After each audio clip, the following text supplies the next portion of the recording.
interesados en que nos hable de el convenio colectivo que hay en Galicia, que yo creo que es el único, o eso parece desde las notas de prensa que vamos viendo, que está siendo respetado por todos, y entonces nos interesa bastante cómo se ha logrado eso, ese hito en la península ibérica.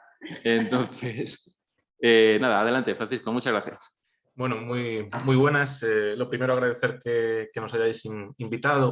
Me presento, yo soy Francisco Alonso, soy el secretario de la Asociación de Empresas de Arqueología de Galicia, y tengo una empresa que se llama Tempos, soy administrador de una empresa que se llama Tempos Arqueólogos, y que desarrollamos nuestra actividad en Galicia, pero bueno, también en otros puntos del noroeste y Extremadura. Bueno, hablar de la historia del convenio. Yo ahora os voy a transmitir un poco nuestra experiencia personal. El convenio se consigue en Galicia en una fase anterior a mi temporada de trabajo, en el 2009.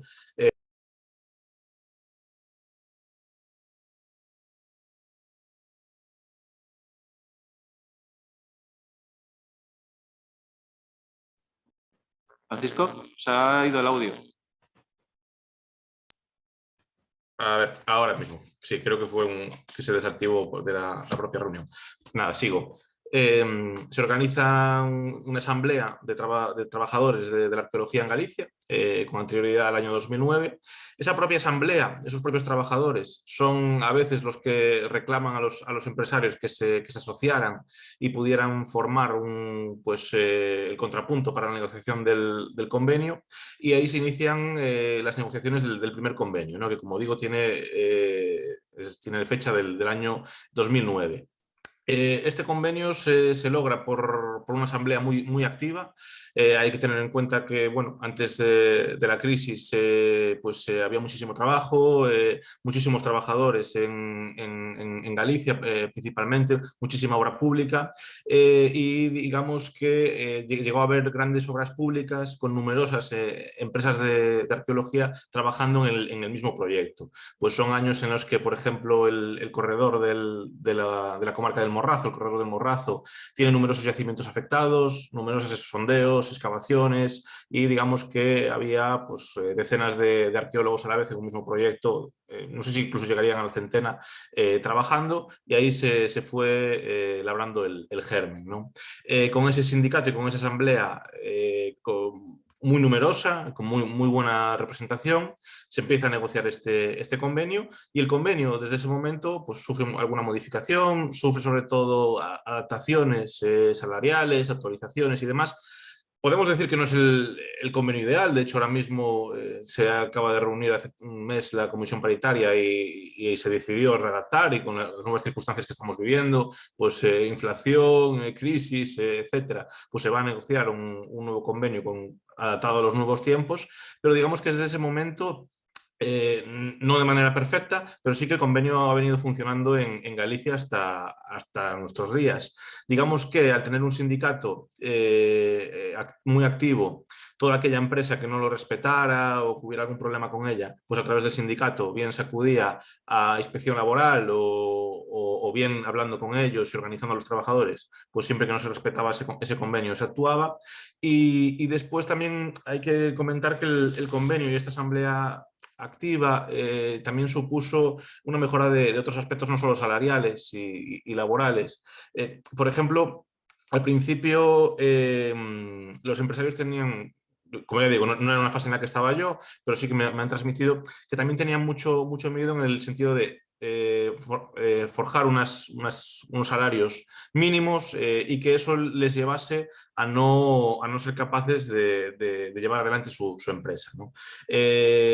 La situación fue toda la contraria. Al fijar esos salarios, digamos que todas las empresas se tuvieron que adaptar a esas circunstancias, y la capacidad... Bueno, veo que preguntan por aquí en el chat qué sindicato. La CIGA, CIG. Digamos que es un sindicato gallego. Digamos que la capacidad de esas empresas de seguir adelante y de tener unas tarifas más similares todas, pues aumentó, y fue bueno para todas ellas, incluso para los propios empresarios, porque no debemos dejar de olvidar todos aquí que somos arqueólogos, que al final el empresario está excavando, cavando igual que cualquier empleado en campo, y digamos que si se aplica esas buenas condiciones también para él, pues también se ve beneficiado, ¿no? Pero como decía, en otros aspectos fuera de la cuestión estrictamente laboral o de salarios, también se definieron ratios de dirección y de técnicos, conforme al número de auxiliares de excavación. En este caso, veo que en otras partes de la península se llama arqueólogo auxiliar al adjunto de dirección. En Galicia no, un auxiliar es simplemente el operario, ¿no? El encargado, por así decirlo, de mover tierra sin tareas técnicas. Pues se definieron ratios para que hubiera X técnicos por cada número de auxiliares presentes en las excavaciones, y eso también se fue cumpliendo. Una tarea también muy importante y que a nosotros nos llama también mucho la atención, comparado con otros proyectos que tenemos fuera de Galicia, es la cuestión del voluntariado, ¿no? Digamos que en Galicia realizar excavaciones únicamente per se con voluntarios está, bueno, podemos entender que prohibido, entre aspas, digamos, porque hay un compromiso también de la Dirección Xeral de Patrimonio de esas intervenciones, revisarlas o no aprobarlas directamente, y después hay también una actuación de vigilancia por parte del sindicato para que no se lleven a cabo. En Galicia se llevan excavaciones a cabo con voluntarios únicamente vinculadas a proyectos de la universidad, cuando están relacionadas a proyectos de investigación, y esos alumnos pues, tienen sus seguros correspondientes y están en periodo de formación, y después algún campo de trabajo, pero no tanto como de excavación, sino cuando se realizan en yacimientos, pero sobre todo relacionados con tareas ambientales, pues desbroces, limpiezas, recogida de memoria oral, pero no tanto con excavación, porque se entiende que están pues eso, solapando puestos de trabajo, tanto de personal técnico como de auxiliares, porque esa visión de un único arqueólogo en una excavación, llevando igual a 20 alumnos, pues la verdad que es bastante peculiar, y bueno, digamos que no se cumplirían ratios, y esos ratios también definen la calidad de la excavación y del registro arqueológico, ¿no? Después el convenio también define otros aspectos, pues por ejemplo la presencia de los técnicos en los controles, la seguridad en el trabajo, algo también importante también en arqueología, acostumbrados como estamos siempre pues a que la seguridad y la salud sean algo un tanto precario. Pues digamos que se adaptan y se mencionan esas condiciones en el convenio. Y lo que ha provocado también, una cosa que escuchaba a la mañana a alguna persona que habló, es esas excavaciones que está llevando esa persona con obreros, ¿no?, de la construcción y con empresas de la construcción. Digamos que en Galicia en las excavaciones es poco común que se realicen con empresas de la construcción.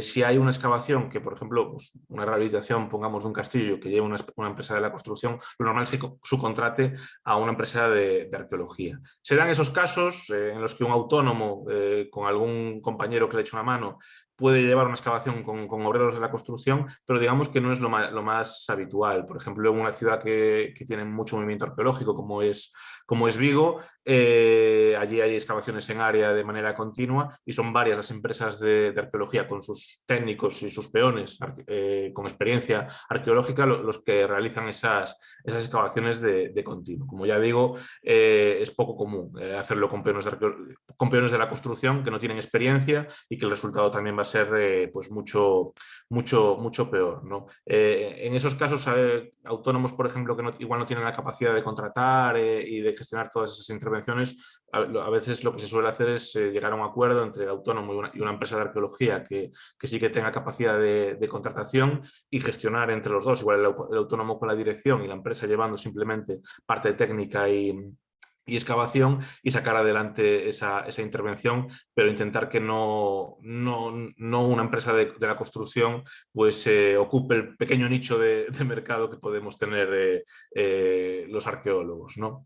Entonces, también es cierto que el convenio funciona, y esa asamblea funciona porque hay cierto movimiento, cierta bueno, pues capacidad de trabajo, como ya digo, en ciudades como principalmente Vigo y la provincia de Pontevedra, por su su también mayor dinamismo y por su carga de, bueno, por su mayor densidad de yacimientos arqueológicos y de cautelas, ¿no? Entonces, digamos que también hay más trabajo, por lo menos por lo que comparamos con otros lugares de España, vemos que sí que esa capacidad de mayor trabajo en esas provincias, Pontevedra y Coruña principalmente, pues sí que es mayor, y entonces ese dinamismo pues también genera que sea más dinámico el sector. A nivel empresarial, la EGA este año tuvo un cambio de directiva.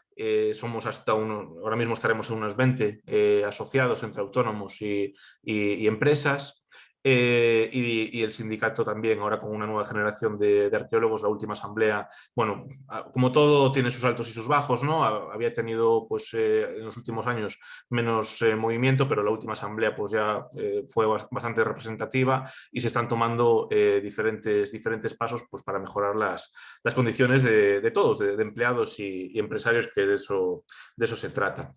La cuestión después es siempre un reclamo que tenemos a nivel general, es la cuestión de la capitalización y de la mejora de la calidad a través de las propias empresas, autónomos y demás.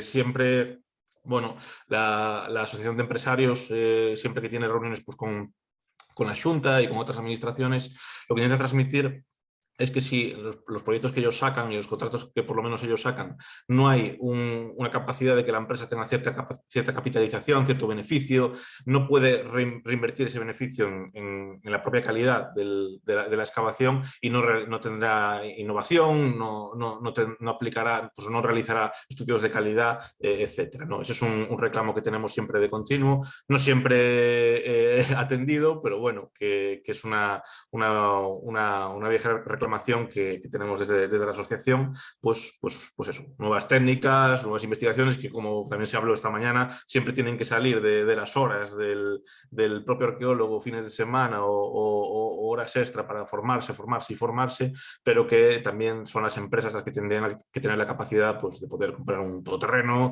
de mejorar capacidades en fotogrametría, en topografía y en numerosas técnicas que están ahí y que la empresa en otros sectores, pues por ejemplo construcción o en otros sectores industriales y demás, es el sector empresarial, un sector capacidad de generar innovación y más de más y de aportar, pues que en el sector arqueológico también lo debe hacer, no solo desde el punto de vista de la investigación, que por supuesto, como somos todos arqueólogos, sino de la investigación arqueológica propiamente dicha, sino también de las nuevas técnicas aplicadas al registro, ¿no? Y bueno,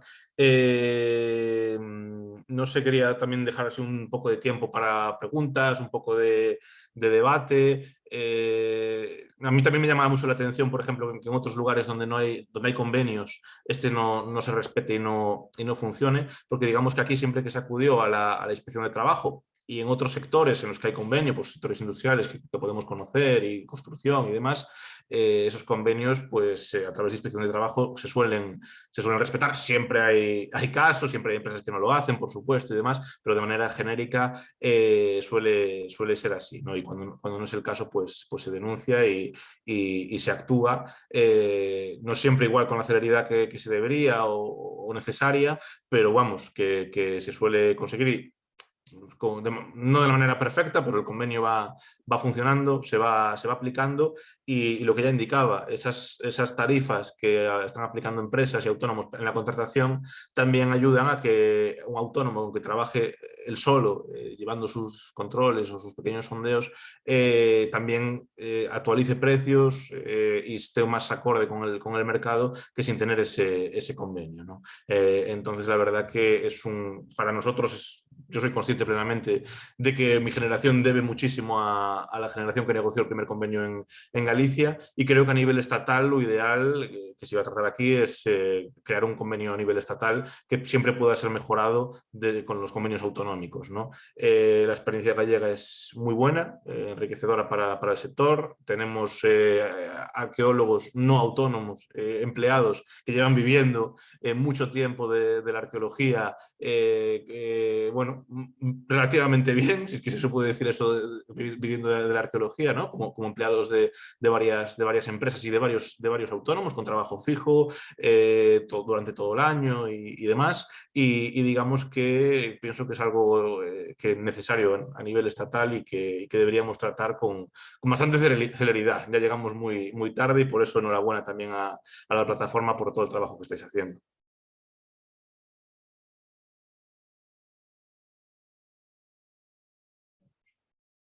Muchas gracias. Y a mí, yo siempre he pensado que Galicia va por delante de la gestión de patrimonio arqueológico y de la profesión, siempre va por delante del resto de la península. Así que enhorabuena por, por esa circunstancia. Y ya he visto que ya has solicitado la prescripción, así que te preguntaremos muchas cosas. Muy bien. Y bueno, yo el asunto es que como por la disponibilidad del resto de asistentes, tendríamos que dar paso, pero si alguien quiere hacer alguna pregunta breve a Francisco, pues adelante. Yo personalmente, Francisco, tendría un par de preguntitas, pero casi que las voy a dejar para después, para el debate, porque me interesa conocer cómo estáis gestionando el cumplimiento, ¿no?, de ese convenio, si a través de denuncias o... es decir, te haré un par de preguntas después, porque creo que es muy importante cómo estás llevando a cabo el seguimiento, ¿no?, de que se cumpla ese convenio realmente. Entonces, creo que la estrategia que estáis llevando tiene que ser muy buena para conseguir precisamente eso. Pero te la haré después, si no te importa, porque tengo que darle paso al compañero de Francia, que él intervenga también, y ya posteriormente, cuando ya intervenga el compañero de Francia y los compañeros de México, ya abrimos debate, ruegos, preguntas y tal, y me gustaría que nos contaras un par de cositas más, porque, por ejemplo, el tema de los precios y tal con la ley Omnibus, cómo realmente lo estáis pudiendo llevar para que se... Es decir, sí me surgen algunas dudas que sé que me las vas a despejar perfectamente, porque vosotros estáis consiguiendo lo que no se ha conseguido en el resto de España, y es que se cumple un convenio. Entonces tenemos que aprender, y tenemos que aprender de lo que vosotros habéis hecho ya en Galicia. Y si no te importa, casi le doy paso al compañero. Necesito un minuto porque se está acoplando el micro y no sé Sí, por qué. sí. Y entonces vamos a silenciar y voy a buscar.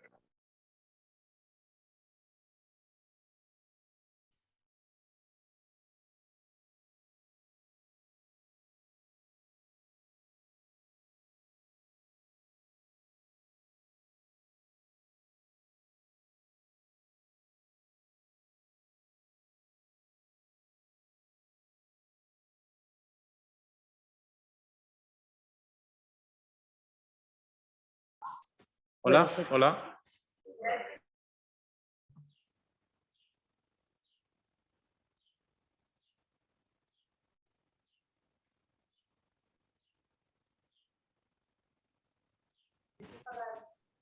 Vale, parece que ha dejado de pasar el ruidito este, que era bastante incómodo.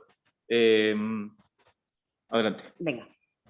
Voy a dar paso al compañero francés, Louis Buffat, representante del FEMAP, que es algo así como la PEPA, pero en versión francesa, para que él personalmente nos cuente un poco cómo funciona la arqueología en Francia y nosotros también podamos evaluar.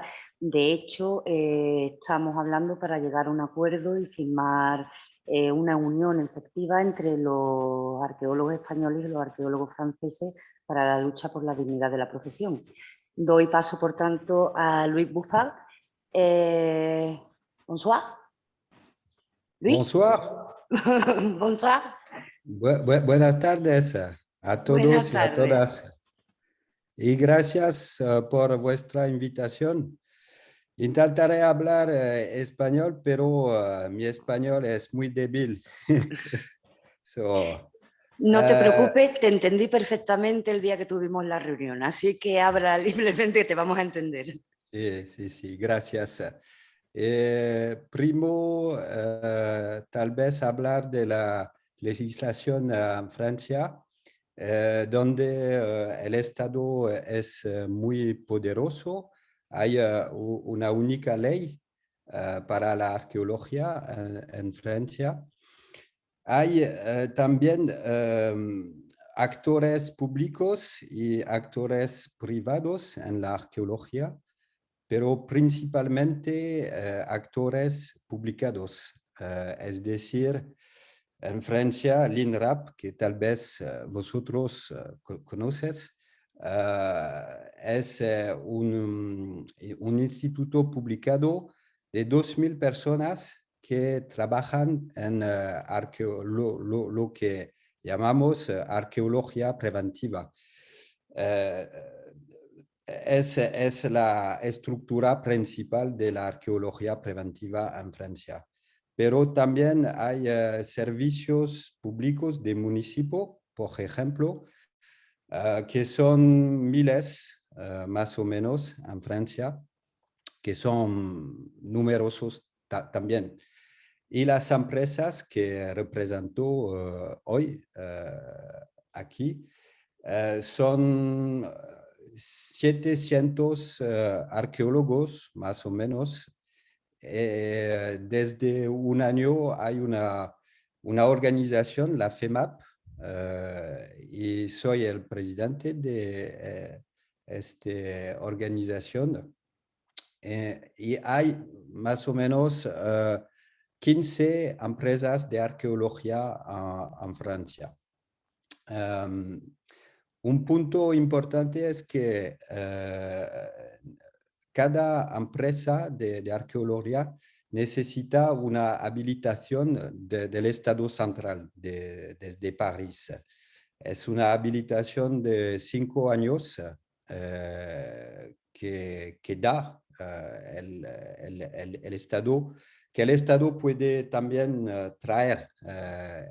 Hay no sé si la palabra es correcta, un control importante del Estado sobre las empresas de arqueología. En Francia, el proceso antes de la excavación hay el diagnóstico, la etapa del diagnóstico, y el diagnóstico es un monopolio público. Nosotros, empresas, no podemos hacer un diagnóstico porque el Estado piensa que puede existir un conflicto de interés. No sé si es correcto la palabra, pero después del diagnóstico y del informe de diagnóstico, el Estado puede decidir de una prescripción de excavación. La prescripción es un documento muy preciso con los medios de excavación y también los medios de estudio. Hay el número de días de excavación, el número de personas que necesita la excavación que existe en estas prescripciones. Y es después de la prescripción, el urbanizador, la empresa pública o privada que hace una obra, que tiene que hacer la excavación, organiza una licitación pública o privada. ¿Es correcta la palabra licitación?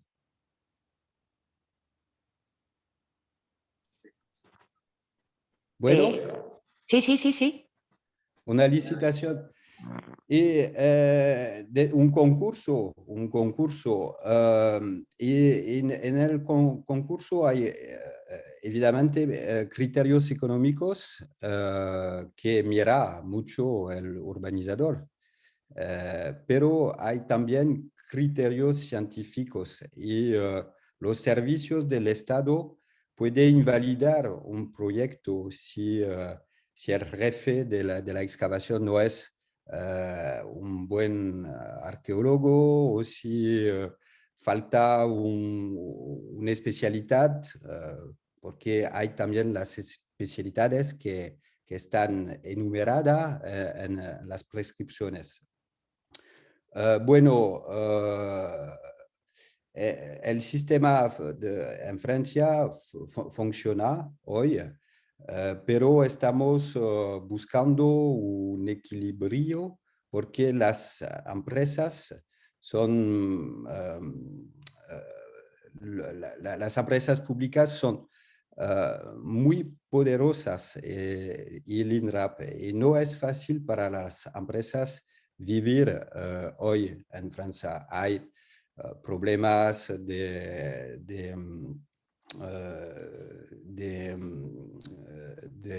hay problemas con el INRAP. En Francia hay una tradición de la arqueología pública y es difícil hoy para las empresas.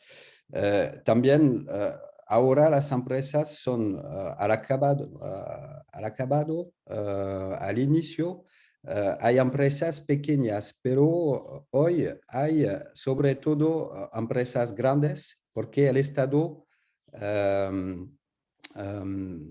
exige muchas cosas de las empresas. Y las empresas pequeñas, poco a poco, están, no sé si es correcta, desapareciendo. Y hay solo empresas de un tamaño grande. No sé si hay más cosas que decir hoy. Pues tal vez puedo contestar a las preguntas. No sé cómo funciona hoy. En principio, Luis, que nos contaras cómo funcionaba y demás, si alguno de los presentes en la reunión tiene alguna pregunta que hacerte. Yo creo que lo que hablamos el otro día, ¿no? que coincidimos tanto España como Francia en la necesidad, ¿no? de esa dignidad profesional por parte de los arqueólogos que no pertenecen evidentemente ni a la administración ni a las universidades, sino que sobreviven con empresas propias, siendo autónomos y demás, y que necesitamos respaldarnos mutuamente. Yo creo que la idea de la unión de profesionales entre España y Francia, y como tú comentabas el otro día en la reunión que tuvimos, la posibilidad de que también nos unamos con Italia y otros países, pues es fundamental. Es fundamental porque tenemos que visibilizar internacionalmente la problemática de la arqueología, porque no es un problema de un país u otro, es que es un problema de todos los países en general. Es decir, esto no pasa en Francia o no pasa en España. No, es que pasa en Francia, pasa en España, pasa en Italia, pasa en Portugal, pasa en México. Es decir, es un problema global. Entonces, es muy interesante que nos cuentes cómo funciona, porque el funcionamiento, como ya te comenté en la reunión que tuvimos en España, es diferente.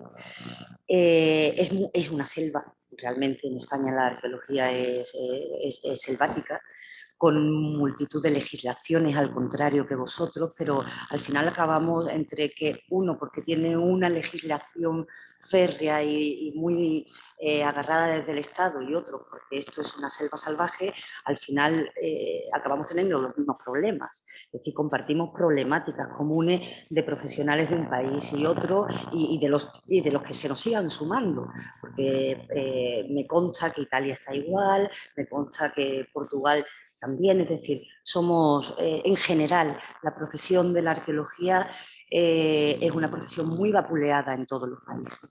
Si alguno de los compañeros aquí presentes quiere, o los que están online, quieren comentar algo, yo les rogaría, por cuestión de casi tiempo, ¿no? Porque ahora tienen que entrar compañeros de... Sí, si puedes permanecer en la sesión, luego al final entramos en el debate y a lo mejor alguien te hace alguna pregunta. ¿Me entiendes? Sí. Entonces, eso, luego te emplazamos a después y así podemos dar paso a los compañeros de México y luego hablamos. Muy bien. Andrea está por ahí. Va a presentar al compañero mexicano. Hola, ¿estoy por aquí? Hola. ¿Me escucháis? Buenas tardes a todos. Una pena no poder estar ahí con vosotros. Estoy online y vamos a presentar al compañero de México. Para presentarlo vamos a recordar un poco lo que pasó el año pasado, ¿no? El año pasado la PEPA estuvo en el segundo Encuentro Internacional de Estudios Críticos sobre Patrimonio, que se organizaba en México precisamente, y presentábamos con el título, la comunicación, la PEPA, ¿qué y por qué? En este sentido, en la mesa de debate vimos y nos dimos cuenta más que nunca que las problemáticas que abordábamos pues eran internacionales, ¿no?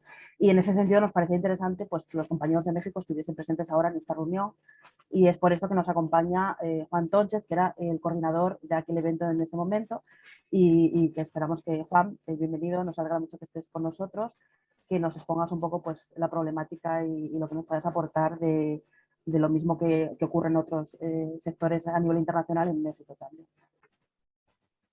¿Qué tal? ¿Qué tal? Buenos días. Aquí en México es de día todavía. Buenas tardes allá. Claro, sí, con todo gusto y por supuesto que agradezco la invitación para conversar.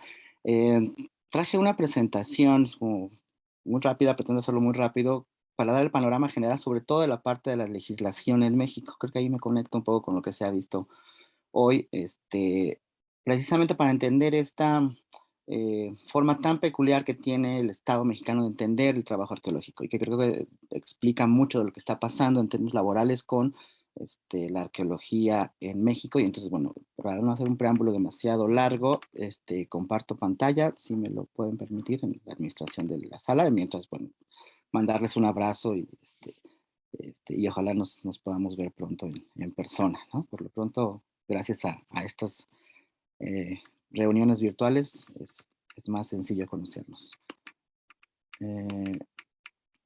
No sé si... ¿Te sale el botón de compartir? Ya sale el compartir y me aparece el mensaje que dice: el anfitrión inhabilitó la función de compartir las pantallas de los participantes. Vamos a hacer pruebas. Un segundo. Sí, no se preocupen. Digo, no pasa nada. Un segundito.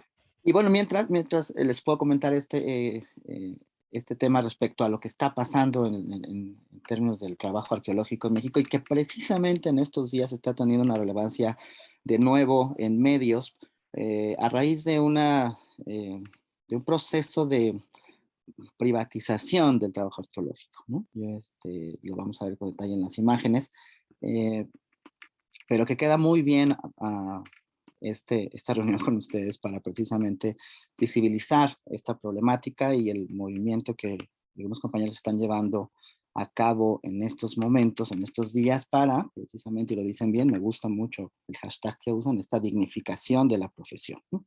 Bueno, muy rápido, evidentemente la estructura del marco legal en México tiene por encima de esta pirámide de la Constitución Política de los Estados Unidos Mexicanos, y debajo están los tratados internacionales, ¿no? La Constitución así lo marca. En un nivel inferior está el que corresponde a las leyes y reglamentos de la misma Constitución, y por debajo están las leyes federales, y ahí es donde yo me voy a detener, porque si ustedes quizás están enterados, la organización política en México es de una república, es decir, están los tres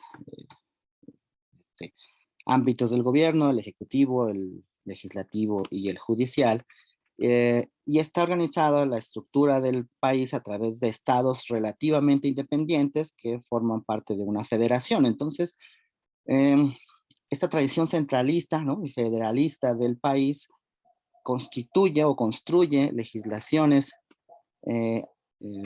sobre todo federales, y que tienen aplicación en cada uno de los estados relativamente soberanos en México. Es el caso de la Ley Federal de Monumentos y Zonas Arqueológicos, Artísticos e Históricos, que se promulgó en el 72 y que tiene antecedentes desde principios del siglo XX, pero que es la que marca todo lo que se hace en términos de monumentos arqueológicos e históricos en México. Y enfatizo monumentos porque en esta ley del 72 no se habla de patrimonio. El concepto de patrimonio, aunque estaba ya por ahí rondando a través de las convenciones de UNESCO del 72, en esta versión de la ley más reciente en México no se habla de patrimonio, se habla de monumentos. en particular de los arqueológicos, y define en términos de una unidad nacional la manera en la que se tendrá que llevar a cabo la investigación arqueológica en el país y que es aplicable, les decía, para todos los estados y todas las entidades federativas. Y sobre todo plantea los principios de cómo se entiende desde el Estado mexicano el trabajo arqueológico, es decir, la investigación arqueológica. Y desde el artículo número 2, y por eso lo hago aquí con estas letras tan grandes, ¿no? Que creo que hace la diferencia entre lo que se conceptualiza en México frente a lo que pasa en otros países, y es esta idea de la utilidad pública de la investigación, protección, conservación, restauración y recuperación de los monumentos arqueológicos históricos. ¿Por qué? Porque en la construcción de la identidad nacional mexicana después de la Revolución de 1910, bueno, que termina por ahí de 1920, este periodo postrevolucionario que le llamamos necesitaba elementos de identidad para esta nueva nación, ¿no? Esta nueva construcción nacional, y se basó sobre todo en el pasado prehispánico, como esa historia realmente original de este territorio, ¿no? Y entonces lo arqueológico se convirtió desde entonces en sinónimo de lo prehispánico.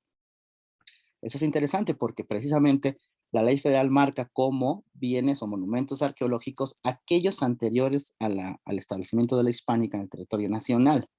¿Y qué son? Esto también es fundamental para entender cómo funciona o cómo debería funcionar el trabajo arqueológico en México. Y todos estos bienes son propiedad de la nación, es decir, todos estos anteriores a la invasión europea a México son propiedad de la nación y inalienables e imprescriptibles, es decir, no se puede trasladar su propiedad, su dominio a nadie, ninguna entidad privada o nacional o extranjera, ni tampoco pierden esa categoría de propiedad de la nación, nunca, en ningún momento. Para esto entonces, la Ley Federal de Monumentos o el Estado constituye al Instituto Nacional de Antropología e Historia como esa entidad pública, estatal, ¿no? Encargada de hacer todo el diseño del marco normativo para la exploración e investigación arqueológica de contextos no solo aquellos que están en territorio nacional, es decir, tierra adentro, sino también todos aquellos que están en las aguas nacionales, incluyendo también no solo los vestigios de las sociedades prehispánicas, sino también aquellos asociados a restos paleontológicos. Por lo tanto, el INA, ¿no? Que ahora lo nombraremos así, el Instituto Nacional de Antropología e Historia, el INA, tiene facultad tanto para normar los trabajos arqueológicos en México como para sancionar aquellas actividades que vayan en contra de la normatividad misma que está planteada en la Ley Federal de Monumentos, como el saqueo o el tráfico de piezas arqueológicas, por ejemplo. Sin embargo, la Ley Orgánica del Instituto Nacional de Antropología e Historia, que se hizo una reforma en el 2015, que es fundamental de nuevo para entender lo que está pasando en México. Y es que aunque esta ley orgánica se promulgó originalmente en el 39, es decir, antes de la ley federal, ¿no? Era la ley orgánica de la creación del Instituto Nacional de Antropología e Historia, que más bien es del 35, 32, más o menos por esas fechas, se promulga su ley federal, su ley orgánica en el 39 y se modifica en el 2015, haciendo un cambio estratégico, ¿no? Y que se había buscado desde principios del periodo neoliberal en México, es decir, principios de los 90, ¿no? Y se intentó constantemente durante cada sexenio. En México los periodos presidenciales son de 6 años, sin capacidad de reelección, que fue trasladar la estructura del INA de la Secretaría de Educación Pública, donde estaba originalmente, a la Secretaría de Cultura. ¿Qué pasa con esto? Que pareciera simple. Cuando estaba la Secretaría de Educación o debajo de la estructura administrativa, el INA, en la Secretaría de Educación, la función principal de la investigación arqueológica era la educación de la población mexicana en general. Cuando se transforma, se cambia esta entidad que existía desde los 80, llamada CONACULTA, Consejo Nacional para la Cultura y las Artes, se transforma en la Secretaría de Cultura, integran todas estas dependencias que estaban formando parte de CONACULTA, a la nueva Secretaría de Cultura y abre entonces el espacio para formas más laxas, ¿no? Más opacas, y sobre todo cambian el objetivo principal de la investigación arqueológica, que ahora es precisamente abrir los vestigios del patrimonio cultural, por ejemplo el prehispánico, a la especulación en términos del turismo, ¿no? Formaliza esta lógica de entender los bienes, patrimonio de la nación, como bienes susceptibles de explotación financiera o explotación turística, a diferencia de lo que había pasado durante todo el siglo, que era más bien una intención de construcción de identidad. En ese sentido, la Secretaría de Cultura mantiene la estructura del INAH, y entre estos lineamientos que existen ya en el INAH está en particular de la investigación arqueológica en México, y que habla de, sobre todo, la manera en la que se aprueban los proyectos de investigación y exploración arqueológica en México, y que cuando se constituyeron estos lineamientos a principios del siglo, sobre todo tenía mucho que ver, les decía yo, con estas exploraciones científicas que tenían una intención de conocimiento científico, antropológico del pasado prehispánico en México, pero que habría ya desde entonces la posibilidad, sobre todo desde los 70, en el tiempo de los finales de los 70, en los que los trabajos de infraestructura en la Ciudad de México, la construcción del metro de la Ciudad de México, sobre todo la línea 2, descubren buena parte de la ciudad prehispánica de México Tenochtitlan, y entonces aparece la necesidad de constituir ya un aparato formal de salvamento y rescate, que no era la prioridad hasta ese momento, ¿no? Y entonces en los lineamientos, en el artículo 4, se plantean estas dos modalidades de investigación en México, que son fundamentales también para entender lo que está pasando. La primera, y que es la menos, es decir, cada vez sucede menos la investigación arqueológica en el rubro 1, ¿no? Que son proyectos de investigación arqueológica originados por interés científico. Estos proyectos generalmente se llevan a cabo por el equipo de investigadores, arqueólogos adscritos a universidades que tienen proyectos específicos de investigación financiados por estas, o aquellos investigadores del propio INAH que tienen un sistema de contratación que le llamamos aquí coloquialmente de base. Es decir, el INAH, para cumplir sus funciones, generó, cuando era todavía parte de la Secretaría de Educación, un aparato de investigadores contratados permanentemente de base, es decir, con una plaza fija, formal, por parte del instituto, en un símil a los maestros, ¿no? Maestros de educación básica, que también tienen este esquema de contratación de base. Constituyó un equipo de investigadores, más o menos 800 a la fecha. Sin embargo, estos investigadores resultaban insuficientes para los trabajos de salvamento que fueron cada vez siendo más necesarios en la última parte del siglo XX, y a estos trabajos de salvamento y rescate es donde se integraron todos los nuevos o egresados, los nuevos arqueólogos egresados de las escuelas de arqueología, que en principio era solamente una, la ENA, y poco a poco se fue diversificando a otras universidades, pero se insertaban estos trabajos de salvamento sin ningún tipo de formalidad, ¿no? de contratación dentro del instituto, sino más bien por contratos eventuales, y por lo tanto es que así se les fue llamando entonces a estos colegas, a estos compañeros, como contratados o eventuales o arqueólogos eventuales. La diferencia entre salvamento y rescate es solo una cosa de tiempo. El salvamento implica una planeación previa a la investigación arqueológica derivada de algún trabajo de infraestructura que se requiera, y el rescate es una vez que casualmente se encuentran vestigios arqueológicos, tienen que llegar un equipo de arqueólogos a hacer el rescate de lo que haya podido sobrevivir a la destrucción no intencional. Así es como se han hecho muchos de los grandes descubrimientos que han aparecido en los medios en fechas recientes, seguramente también a nivel internacional, como este templo de Xecatl-Quetzalcóatl en el Centro Histórico de la Ciudad de México, que es a través del proyecto de arqueología urbana en la Ciudad de México, que por la construcción, en este caso, por ejemplo, de un hotel, hasta donde tengo entendido, se descubren estos vestigios y pues pueden tener diferentes destinos. Lo que está pasando en realidad, digamos, en este diseño que pareciera en el papel pues relativamente funcional, es que hay proyectos, ¿no? Como este, que son unas imágenes de Templo Mayor, ¿no? Que es uno de los que liderean, digamos, las notas periodísticas por sus constantes hallazgos. La realidad es que este grueso de arqueólogos eventuales, a los que podemos llamar indocumentados, o que nos autollamamos indocumentados, porque precisamente no tenemos ningún tipo de relación laboral formal con el instituto, ya que los salvamentos, también por motivo del diseño de la ley en México, los salvamentos arqueológicos los paga la empresa que está interesada en hacer esa obra. Entonces, el sueldo del arqueólogo lo paga la empresa que va a hacer la línea de metro, la presa, la línea de conducción de, de Pemex o los aerogeneradores de Iberdrola, ¿no? Todas estas obras de infraestructura corren a cargo, incluyendo los costos del salario de los arqueólogos y los materiales, corren a cargo de la empresa interesada.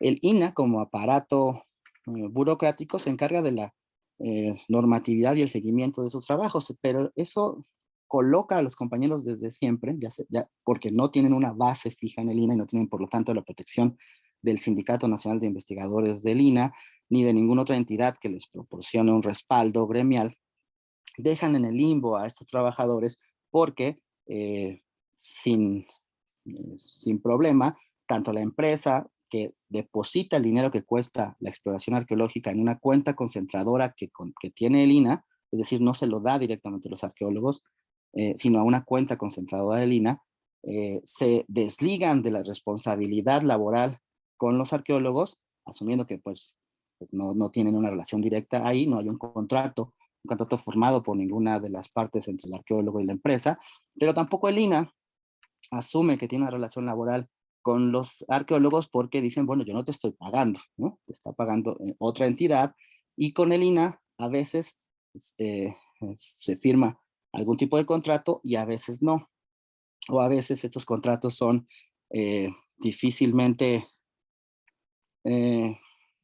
conocibles por los mismos compañeros y ni siquiera están enterados de las condiciones en las que realmente se están comprometiendo estos trabajos, precisamente eventuales, que duran 2, 3, 4 meses, siempre menos de 6, porque una vez que pasen 6 meses de un contrato, la Ley Federal del Trabajo en México te da oportunidad de demandar una plaza fija en cualquier institución pública. Entonces los contratos siempre son de 5 meses y cachito o menos. En fin, en este panorama de cosas, regularmente se suma el tema de la falta de presupuesto a las instituciones públicas de investigación, por ejemplo, el INAH o el INBA, que son las encargadas de lo que ahora conocemos como patrimonio, de vigilar y normar lo que conocemos ahora como patrimonio. Esta falta de presupuesto o esta reducción del presupuesto de estas instituciones coloca entonces a los compañeros contratados, eventuales, documentados, precisamente en la posición más desventajosa de todo este aparato, ¿no? Reynold, tenemos que bueno, sí. cortarte un poco y decirte que te quedan 5 minutos, así Yo sé. que... Solo les muestro las imágenes, con eso cierro, para decirles entonces que estos recortes del presupuesto llevan a movilizaciones regulares, constantes, ¿no? Que parecieran cíclicas cada vez que se muestra el nuevo presupuesto anual y que viene un nuevo recorte al INAH, y los compañeros han estado desde hace un buen tiempo luchando por una dignidad laboral a través de los medios que tienen a la mano, pero que desafortunadamente no han podido revertir este proceso de privatización o neoliberalización de la investigación arqueológica. Y yo cerraría solo diciendo que en México no existen las empresas privadas de arqueología, todo está concentrado en el aparato del Estado, y por lo tanto, pues la indefensión en la que se encuentran los compañeros es evidentemente grave. Y bueno, pues eso es lo que quería comentarles. Gracias y una disculpa por el tiempo. Muchísimas gracias, Reynold, por contarnos la experiencia mexicana. A mí me da también un poco de envidia que por lo menos os movilizáis, veo ahí manifestaciones, veo mucho movimiento de los trabajadores, y eso aquí en España no suele suceder, la verdad. Nos quejamos, pero no hacemos este tipo de manifestaciones o o reivindicaciones públicas. Eso también habría que, es una autocrítica, también tendríamos que empezar a movilizarnos. Como son las 6 aquí y tenemos una serie de problemas técnicos, vamos a dar 15 minutos de descanso, a ver si lo solucionamos y luego volvemos a la carga y esto ya sí que es el ring. Aquí ya podemos hablar de todo lo que queráis y bueno, sobre todo también hacer las preguntas que han quedado pendientes a los invitados y los invitados si nos quieren hacer preguntas, pues también, o sea, eso, libertad. Así que vamos a dejarlo 15 minutillos a ver si solucionamos el problema técnico este y luego a las 6:15 volvemos. Muchas gracias.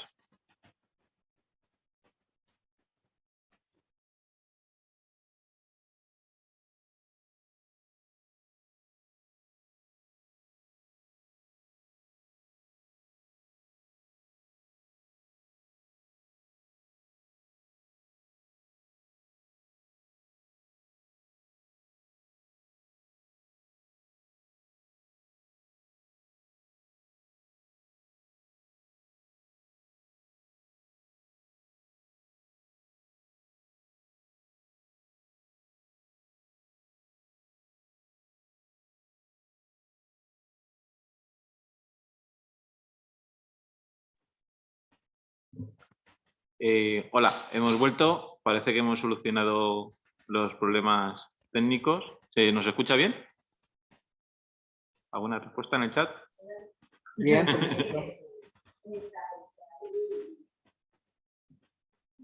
¿Se nos oye?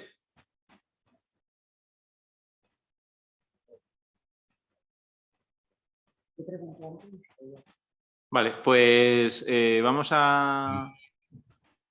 No sé cómo organizar esta parte. Si queréis hacer alguna pregunta a los invitados que han estado antes o los invitados nos quieren hacer una pregunta a nosotros, pues adelante.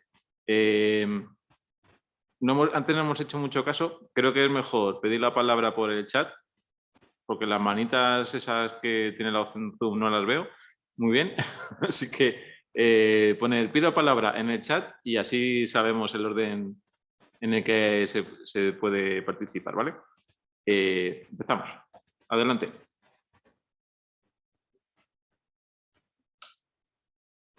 ¿Alguna pregunta? Sí, bueno, yo quería preguntarle a Francisco lo que le comentaba antes, ¿no? Que cómo está, qué tipo de seguimiento estáis haciendo para que el convenio se cumpla, porque normalmente es complicado, es complicado. ¿Vais a inspección de trabajo? ¿Qué tipo de acciones lleváis para ese seguimiento de cumplimiento de convenio? No sé. Francisco, sí que está, pero... No se oye. Perdón. Ah, vale. Nada, estaba excusando también la presencia de alguien vinculado al sindicato, porque bueno, hoy justo este fin de semana se realizan unas jornadas post pandemia, bueno, bastante importantes en Galicia sobre arqueología en el Barbanza y están allí, por tanto no pueden estar hoy aquí con nosotros. El sindicato es tal vez el organismo que más se encarga de ese trabajo, pero digamos que no es tan necesaria esa actividad tan de primera línea para el control del convenio, digamos por una cierta cultura ya desde el año 2009 de respeto del mismo y una cierta cultura sindical. Es decir, las propias asesorías, bueno, pues yo, por ejemplo, mi propia experiencia, ¿no? Nada más montar la empresa, las propias asesorías buscan el convenio de aplicación y lo aplican automáticamente por la propia normativa laboral, ¿no? Después, todo trabajador cuando es contratado, pues siempre revisa que se ha contratado en términos del convenio y hay una cierta normalidad en el entorno de los empresarios a que eso sea así y no directamente no se discute. Claro que hay casos que no son buenos, que no se cumplió el convenio y ahí se acudió a inspección de trabajo. Inspección de trabajo con una buena relación con ellos, pues hicieron las inspecciones oportunas, hay varias en curso incluso ahora mismo y pues sacan sanciones competentes y demás. Y después también hay una buena relación con la dirección xeral de Patrimonio de Galicia. Se intenta que en la revisión que ellos mismos hacen de los convenios, de los proyectos, se vea en los presupuestos que se respeta el convenio.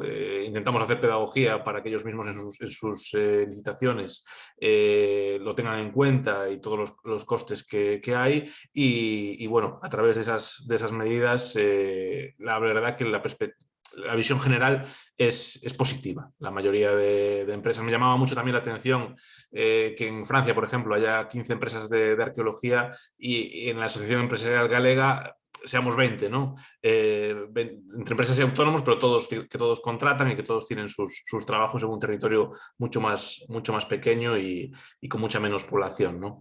Entonces esa es un poquito la dinámica del convenio gallego. Venimos de una tradición de cumplirlo. Hay un sindicato que sí que también hace sus inspecciones, hace sus quejas también ante la autoridad laboral o bien ante las propias empresas y entonces esas dinámicas generan que haya una cultura de cumplimiento de ese convenio.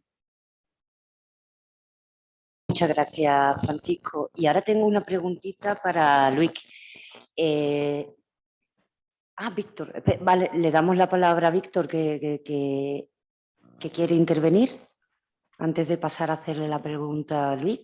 Víctor, tienes la palabra. Vale, hola, buenas tardes. Vamos a ver, que la pregunta está a Francisco también. Es un poco el papel que juegan los autónomos en este convenio. Claro, hay que ser... Soy consciente de que la realidad de la arqueología, como hemos comentado o como habéis comentado a lo largo de todo el día, en todo el Estado español, pues es complejísima y variadísima. En Valencia, y no en la Comunidad Valenciana, sino en la provincia de Valencia, porque en Alicante, por ejemplo, se asemeja más a otras partes de España. No me atrevería a dar un porcentaje, pero yo creo que más de un 80% de las actividades de arqueología las realizamos autónomos, no las realizan empresas. No voy a ponerme ahora a hablar de cuál es mi opinión sobre las empresas, que, bueno, como veréis ahora seguro entenderéis, yo nunca he estado a favor de las empresas, nunca me han gustado, llevo 32 años dirigiendo excavaciones y he tenido la oportunidad de ser empresa y siempre he declinado, nunca he querido ser empresa. Entonces, lo digo porque también he dejado por ahí, he mandado el convenio que se hizo en la Comunidad Valenciana, en la que un grupo limitado de empresas, pues bueno, pactó con comisiones obreras. Quiero recordar, no puedo dar muchos detalles porque ni fuimos invitados ni se nos esperaba a los autónomos, pues bueno, pactaron unos convenios que en fin, pues ahí están y cada uno puede leer y puede valorar. Pero mi pregunta era esa, o sea, en este convenio, y me interesa porque es un convenio que por lo visto pues funciona, el autónomo pinta algo, el autónomo tiene que verse sometido a una contratación y no, por ejemplo, como aquí solemos hacer, que trabajamos pues como si fuéramos todos... cuando yo he necesitado colaboradores, hemos formado equipo autónomos y no hemos tenido ni que formalizar ninguna empresa ni nada. Eso existe, esa figura del autónomo, ¿cómo se respeta en ese convenio? ¿Existe? ¿Cómo es? Bien, el convenio, por la propia normativa laboral, no puede tampoco regular las relaciones con los autónomos. Bueno, la regula en parte. Sí que el convenio bloquea la contratación de autónomos como técnicos. Es decir, solo se autoriza la contratación de autónomos como directores en las intervenciones. Si alguien, si una empresa o otro autónomo necesita personal técnico. En el convenio gallego está aprobado que se debería realizar mediante contratación, porque esa figura intenta evitar que se generen pues el tema de los falsos autónomos, ¿no? Y que se propicie esa figura. Los autónomos están representados en nuestra asociación, somos tanto empresas como autónomos, y en la negociación del convenio y de las diferentes modificaciones que hay, participamos tanto empresas como autónomos indistintamente. Los autónomos, bueno, no todos, pero también un buen porcentaje de autónomos gallegos también contratan a personal y por tanto el convenio les es de plena aplicación y también están interesados en él, ¿no? Digamos que el convenio no puede regular lo que un autónomo debe cobrarle a un promotor, ¿no? Pero en cuanto el autónomo pues, tiene que realizar alguna contratación y sabe los gastos que tiene de pues, seguridad social, seguridad de salud, salarios y demás, digamos que el convenio ayuda a que las tarifas que pueda aplicar el autónomo sean más acordes a lo que debería cobrar pues si contrataron a personal, ¿no? Entonces eso regula un poquito mejor el mercado y pensamos, por la experiencia gallega, que un poco al alza en los precios tanto de las tarifas de empresas como de autónomos, ¿no? Vale.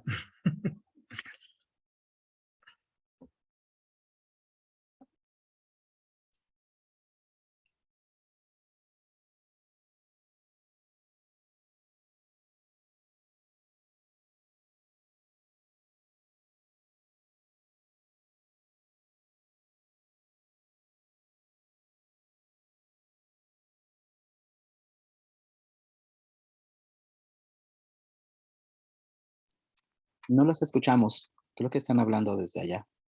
¿Escucha? Hola. ¿Ahora? ¿Me escuchas? Sí. Sí, ahora. Bien. Mi pregunta era a Luis, precisamente relacionada con lo que ha comentado el compañero Francisco, con respecto, porque me ha llamado mucho la atención, ¿no?, en las conversaciones que hemos tenido y que hayas comentado que en Francia sois 15 empresas. Es decir, que Francia es muy grande. ¿Qué tipo de regulación tenéis para las empresas? Si tenéis convenios, ¿cómo os habéis organizado en ese sentido el tema de tarifas, precios y demás en Francia?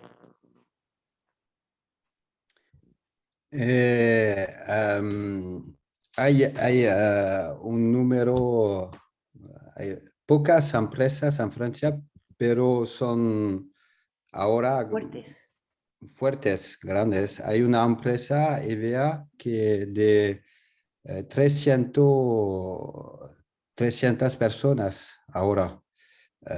Mi empresa es una empresa de 50 personas, porque el Estado, la habilitación tiene un nivel muy alto. Las pequeñas empresas, poco a poco, hay una concentración de las empresas. Y hay un efecto sobre los precios, porque poco a poco los precios van más alto. Hace 10 años los precios estaban muy bajos, pero ahora con empresas más grandes y con una mera de estabilización de todo esto, los precios son más altos.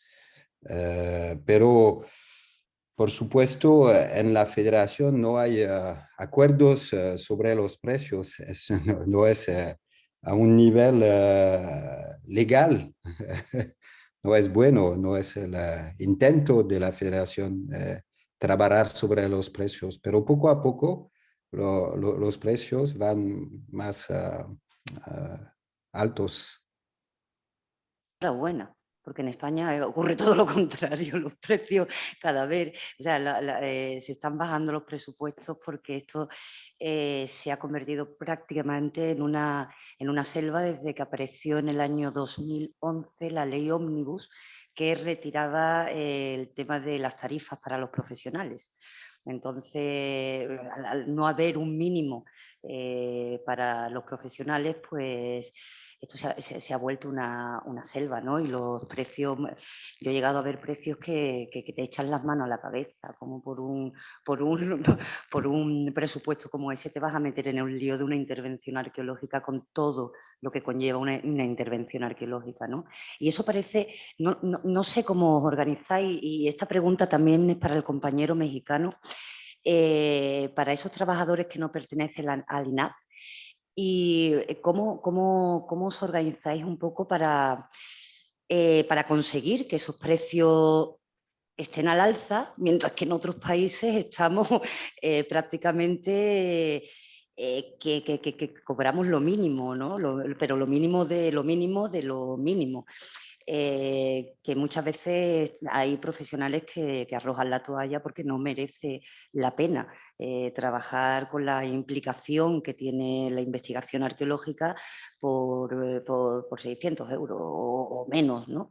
Entonces, en ese sentido me gustaría saber un poco cómo funcionáis, cómo lo habéis conseguido en Francia, que los precios vayan al alza en vez de a la baja, y por otro lado al compañero mexicano, ¿cómo se están organizando también esos arqueólogos que no están protegidos por el INAH? ¿Qué tipo de sueldos?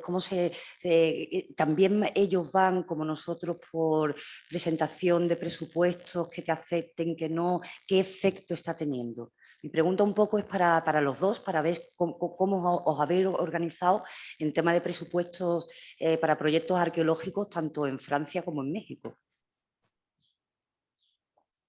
En Francia hay una cosa importante, es hace 5 años tenemos un cambio de la ley y el papel del Estado va a ser muy importante en el proceso de la licitación, sobre todo en los criterios científicos. Hoy, si un proyecto donde falta competencias, no hay una invalidación de este proyecto para el Estado. Y entonces la empresa sale de la licitación, del concurso. Y eso tiene un efecto sobre los precios y sobre la estructura de las empresas, con empresas más grandes, porque esta modificación de la ley fabrique empresas, necesita empresas más grandes con más competencias.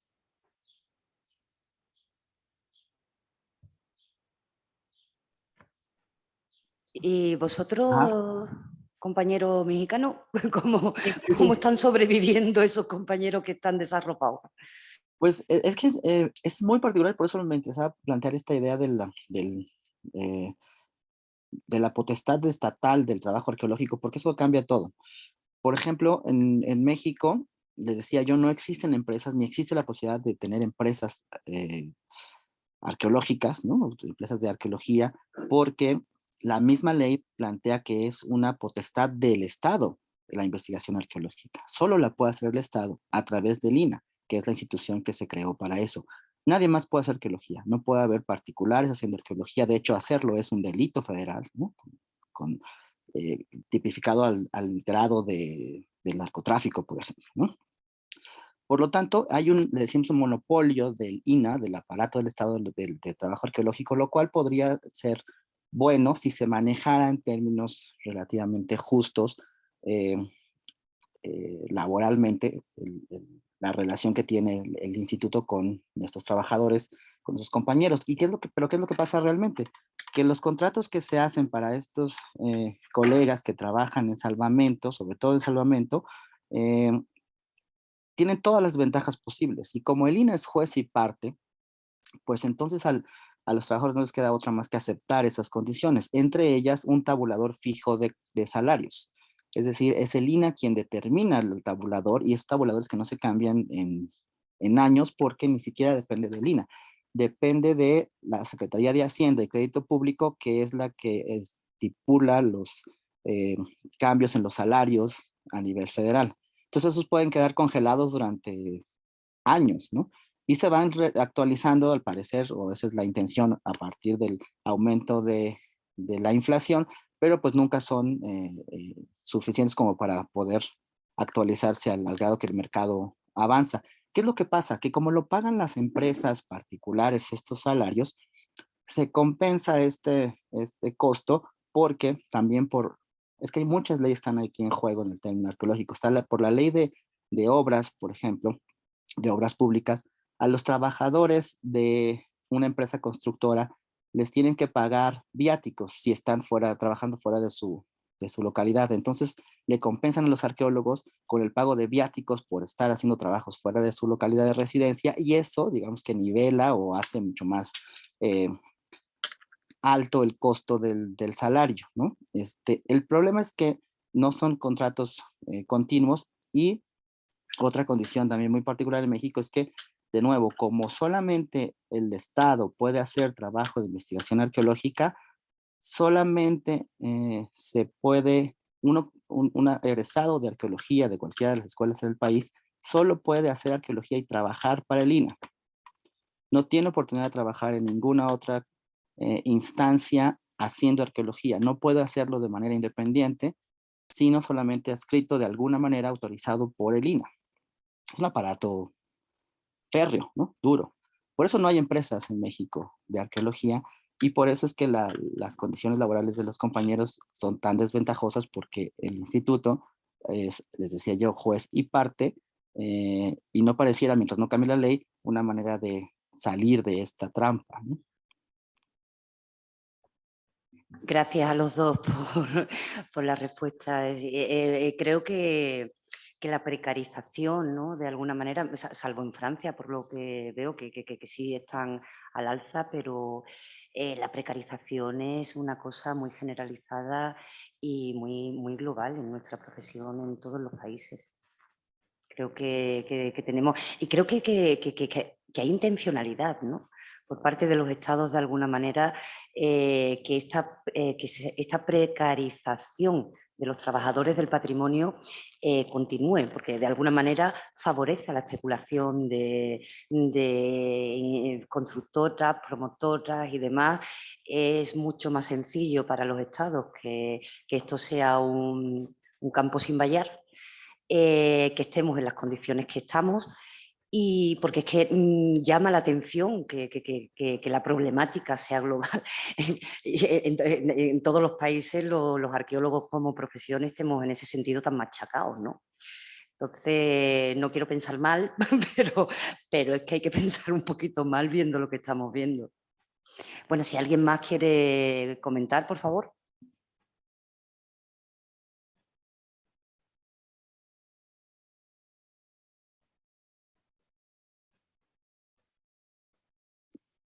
Creo que Luis quería decir algo, y si se puede después también yo querría decir también. Luis, ¿puedes hablar? Gracias. En las empresas hoy en Francia, o en los servicios públicos de arqueología de municipio, o l'INRAP, Instituto Público Nacional, hoy hay un problema con los jóvenes arqueólogos, porque hay un problema de creación de trabajos continuos. Hoy hay 4.000 arqueólogos en arqueología preventiva en Francia, pero el nivel es fijo, y hay un problema hoy para los jóvenes tener un trabajo, un contrato de trabajo continuo. hay poca creación no sé si es la correcta palabra, de empleo. ¿Correcta, Virginia? ¿Entiendes? Correcto. Sí, sí, sí. Deja el botón. Que no vale para nada. Estela, te toca. Estela. ¿Me escucháis? Ay, esperar, ¿se me oye bien? No, Sí, oye, sí. Vale, me disculpáis que estoy en el hospital. Entonces voy a salir un poquito. Más que lo que me gustaría hacer una reflexión a tenor de todo lo que han comentado todos los compañeros y que veo que es un problema general. Como hemos visto, la arqueología es un bien social y es un trabajo social y es un bien para la sociedad, es algo súper importante. Originariamente hay muchísimo control por parte del Estado y lo estamos viendo en todos los países.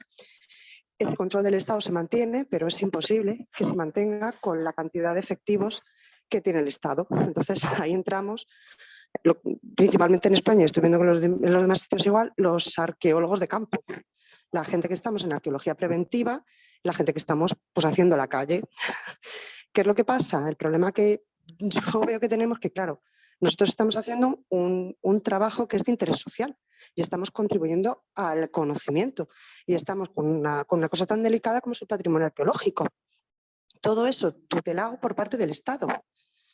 Pero ¿quién pasa a tutelar la acción del Estado que hace a los arqueólogos que estamos en la calle? Ahí es cuando viene el problema, ahí es cuando viene la precarización de los compañeros, ahí es cuando viene el